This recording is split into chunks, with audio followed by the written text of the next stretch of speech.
ሬን ፎረስት አይነት ካናፒ ያለው ዣንጥላ የሰራ ሽፍን ያለ ጥቅጥቅ ያለ እንዲህ ወደ ሰማይ ስንመለከት ይሄንን ደን ስናየው እንዴት እርስ በርስ ተላልፎ እየተሰራ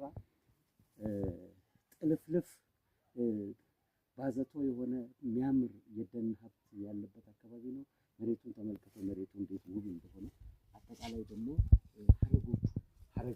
ሀረጉ እንደዚህ አይነት ድሮ በልጅነት ዥዋዥዌ የምንጫወትበት ተንጠላጥለን በዱር በገደሉ የምንጫወትበት እንዴት እንደሚያምር በሎሬት ጸጋዬ ግጥም ላይ አለ። ዥዋዥዌ